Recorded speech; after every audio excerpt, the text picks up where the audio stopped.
right there on top of the moon. We could sit and do nothing. I wish we were bold to just fly away. I don't wanna care. Just be here and I'm good. Okay, to be honest, this is a video that I have been looking forward to making for a long time, but I don't know what it is. It just never seemed to happen. But I definitely want to share some of the self-help books, some of the materials, the podcasts, YouTube videos that I've been watching and using on the daily for the last, oh my gosh, maybe 6-7 years. That's really helped me to transform my life, not just financially, but help to transform my mindset, my relationships. It really helped to make a lot of things better. So I really want to kind of dive into that in a way that really allows there to be kind of like a pathway if somebody wants to use it for them to also make the changes that I have been able to make in my life. You can read all the books that you want, right? You can listen to all the podcasts that you want. You can listen to all the YouTube, all of these things. If you don't use what it is that you're feeding your mind, it's going to be pointless. And I sincerely mean that. One of the biggest transformations are things that really changed my life, right? And I knew that, okay, this material works and this understanding works, is that this was maybe about 5 years ago. I wanted to purchase a house. That, growing up in the Bahamas for me, I always felt like once I was able to buy a house, I had made it. That was just my thought process. Like, man, I have a house. You know, I feel really grown. And so I remember I told my husband, I said, hey, listen, I want to get a house, right? And he was like, oh, we got to wait 3 years. At that time, I had gotten really hooked onto this guy named Proctor. And he talked about how if you want something, write it down. Like, write down, okay, what date you want it, how you want it to look. So I wrote down the date. I found this picture of this house that I really would have loved, and I put it on our fridge, right? I just kept doing the things he said to do and taking the steps. And I kid you not, 3 or 4 months later, after I said this to my husband, keep in mind, I am still an immigrant, you know, just a legal immigrant at this point. I wasn't making a whole bunch of money yet, so I was like, how am I going to do this? But I kid you not, 3 months later, we were in our house. So I want to dive into some of the materials that helped me to really change my life drastically, and it's still helping me. One of the biggest things I would say, my number one tip, is if you're able to afford this, I would recommend buying a coaching program. And I would recommend personally a year-long coaching program, right? Because then that allows you to dedicate a full year of your life in a way that really is going to be consistent and fulfilling versus just like maybe like a 2-week course, right? You want a supportive thing that aligns to you. So for me, I did the Bob Proctor coaching program. I will say it was a little bit of a hefty penny. However, they did have a payment plan.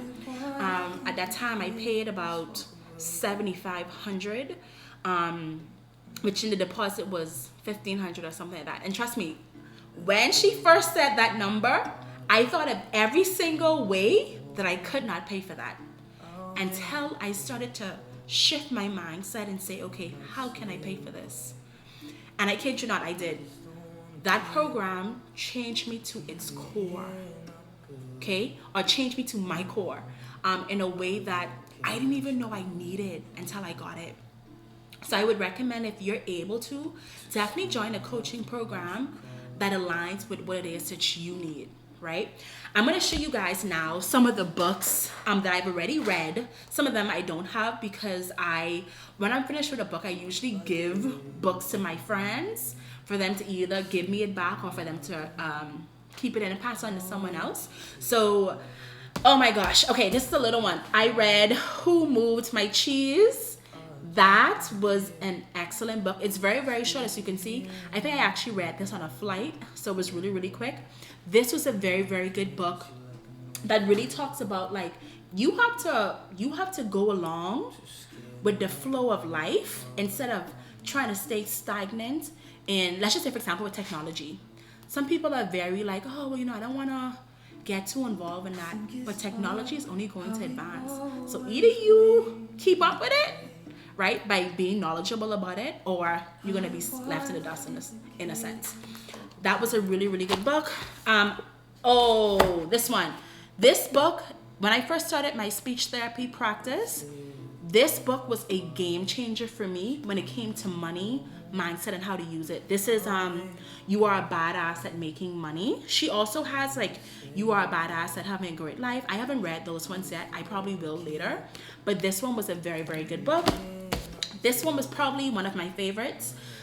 This is Abundance Now by Lisa Nichols. This one, one thing I want to kind of say, like a little disclaimer, is that I think it's imperative that we read materials, listen to podcasts, all of those things that aligns with the problems or the challenges we need solved. So for example, you may not necessarily read these kind of books because maybe you don't have a business or doesn't align with something that you need. You may be looking for more of a beautiful relationship, so maybe more of a relationship book. So I think it's imperative to make sure that the books that you're selecting is not just based on somebody recommending it to you, but also based on the fact that, okay, I need this book because that's also a problem that I have in my life.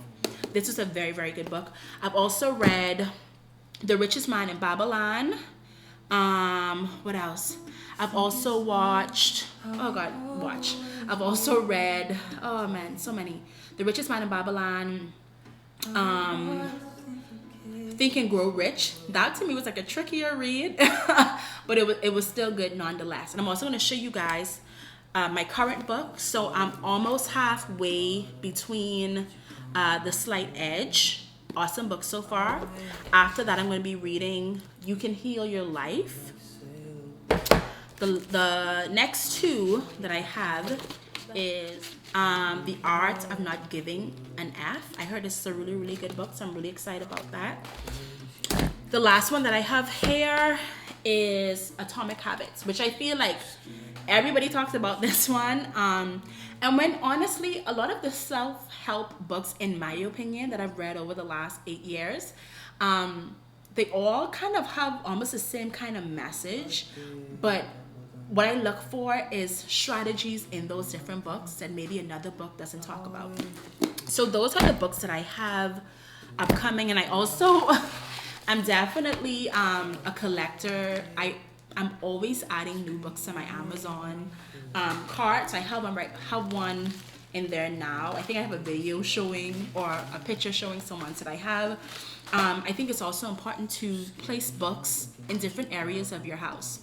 So for example, I have books in my office space, and my office, my home in general is filled with plants and, sunlight and just very refreshing things that really aligns with me.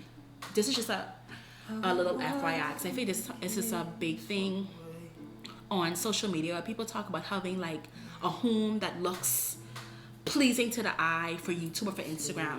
I'll tell anybody, my home is 80% secondhand items, except for like, our couch and bed, whatever the case is. But a lot of things I found on Facebook Marketplace, or some things I had built, but I'm definitely a budget type of girl. But I have books on my desk table in my room office, and I have them organized in the order that I'm going to read them, right? So I think it's important to like fill your space with the material or the information or the books that you want to read or want to listen to daily. See? So this just came in the mail. The Mountain Is You. So I may add this in maybe my third read or something like that. But I just got this one today. My third piece of advice that I would give is to read 10 pages of a self-help book a day. I got that from the 75 challenge, if you guys have ever heard about it. And then I also read it in this book, The Slight Edge, because I would always start a book, stop a book, start a book, stop a book. And that wasn't beneficial for me. I wanted to complete it. You know, I like to complete what I started. So reading 10 books a day seemed to be the most useful, the most consistent, and actually the quickest that I've ever been able to read books. Just 10 pages a day.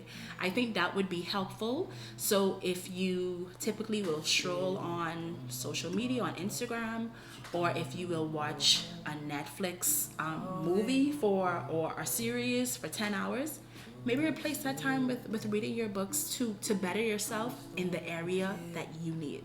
So the fourth thing that I would say that I kind of mentioned earlier on in the video is to ensure that you're implementing what you're reading, right? So I'll give you an example. When I wanted to start scaling my speech therapy practice, in the Proctor coaching program, he talks about being in front of your first client, if you're in sales or something, by 8 o'clock or 8:30 every morning. And I started to implement that. And I kid you not, my income, I'm not even exaggerating, my income increased from, let's say, $200 a week to $5,000 a week. I'm not even exaggerating with that. Amongst these other changes, that was one of the biggest ones, because I went from being in office maybe from 10 until 3 to being there from 8 until 4. So my productivity increased, my income, right? My mindset. I think I was more disciplined as well. So I would definitely say make sure that you're implementing daily what it is that you're learning from these materials. One thing in the book, The Slight Edge, I'm reading now, he talks about how, you know, it's easy to do something and it's easy to not do it. You decide, right? If you want to be in that top 5% or not. It's up to us to decide how we want our future to look, how we want to set it up for our kids, and really ourselves. I feel like in the process of creating things like generational wealth, it is important to make sure that you're also enjoying life and you're doing the things that you always wanted to do, right? You're going on the vacations that you want to go on. You're eating at the nice restaurants. You're having your standard of nice clothing, or whatever it may be. But I think it's important that we also are able to enjoy life as we're saving, as we're investing, and as we're doing all of these different things. So last thing, at least for me, that I found, and this was mentioned in one of Bob Proctor's courses, is that he said, you know, make books or these self-help materials your best friend. And I was like, hey, what exactly are you meaning by that? And basically what he means is that if you don't have friends where you live that, like Lisa Nichols says, makes you stand on your tippy toes, use the materials that you can find online. These self-help books, podcasts, to be your best friend and to teach you, right? So that you become the friend that everybody is attracted to. I thought that was so powerful. Because I feel like sometimes we can want a certain type of friend, or we can want a certain level of a vacation, or a certain, you know, amount of money.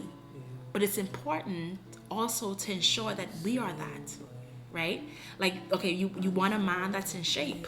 Are you in shape? You want a man that makes however many figures a year. Do you make that? These books, in my opinion, or these materials are allowing us to fuse the two, right? That we can learn, understand, use, implement on a daily basis, right?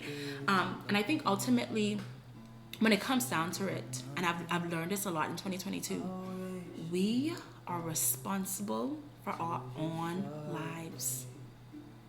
Not your aunt, not your cousin, not your daddy, not the trauma that you would have experienced 10 years ago, right? Or whatever it may have been. At this point, we're responsible for our own happiness, right? We look for people, places, and things to fill that. But in actuality, it's up to us. And I honestly and sincerely believe that one of the biggest things that we can have on our side is knowledge. And I'm not just talking about formal education, because the truth of the matter is there can be people who graduate from the top schools and may not even be using their degree, right? Or there maybe people who have all the smarts in the world but are not using it. Whereas you see somebody like, for example, Steve Harvey, who I believe he says that he didn't go to college, but he sure has other people that work for him that did go to college, because he was able to be persistent and, use this material, take massive action, like Lisa Nichols says, every single day. That's how we're able to better our lives, in my opinion, with that level of consistency. And I feel strongly in knowing that it works. It works. I'm going to be sharing a lot more testimony about myself as time go on. But literally, when I tell you, when I first moved to the States and I was done with school, I was not driving with a license for like 2 years because I was waiting to get my work permit. And when I tell you, I was just like, oh my gosh. So I said to say that, a lot of times people see the end result of somebody, right? They see Beyonce killing it, right? They see Elon Musk with his Tesla. They see Jeff Bezos with Amazon, but you didn't see the hustle. You didn't see the grind.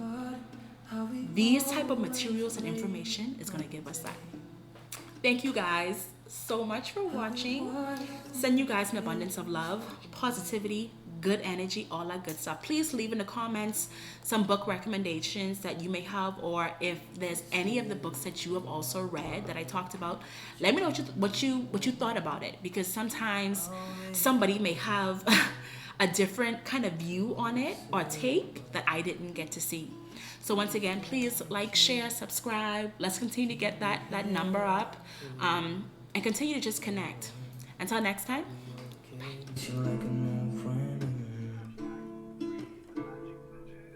Too scared now, thinking I should call